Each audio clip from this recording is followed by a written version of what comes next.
guys, for today's video, ayan po, magluluto po ngayon ng gulay.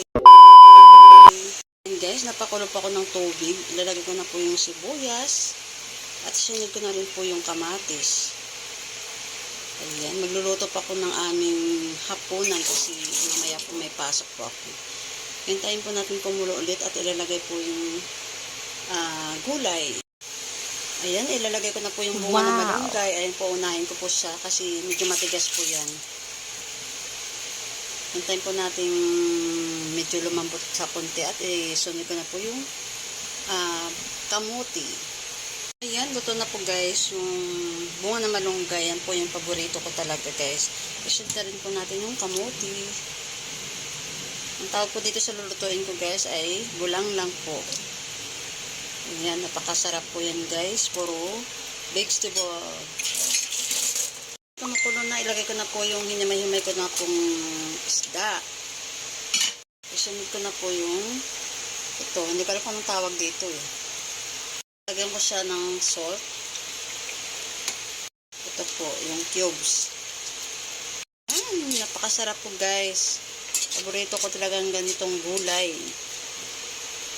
Masarap sana ito kung may patani kasi wala pong tindang patani.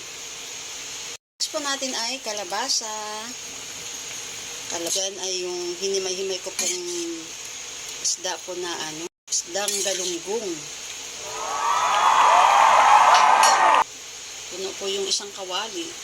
Takpan po natin guys muna. Sunod po natin yung itaw. Ayan na, kumukulo na guys. Po natin ay yung sitaw. Ayan yung binili ko ng aking anak ko galing sa school. Dumaan ko siya sa palengke po. Lagay ko na po yung tanglad. Next ko po ay yung okra.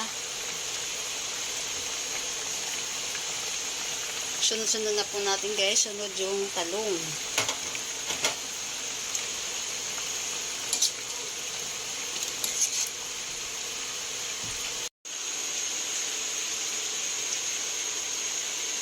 Luluto, naghahabol ng oras.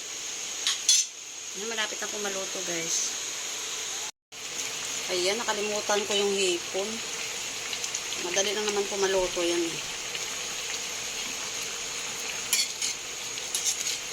Daming gulay. Ayan po, kailangan po natin yan kumain ng gulay para healthy po sa ating katawan. Sunod ko na po yung talbos ng kamuti. Ibang dami kong niloto. Na tatlo na naman kami kakain. Yung dalawa kong anak ay kumain ng gulay. Sabaw lang yung gusto. Ayan. Kasi magbabaon po ako ng gulay. Po yung malunggay. Ayan, napakarami pong gulay. Puno ang isang kawali.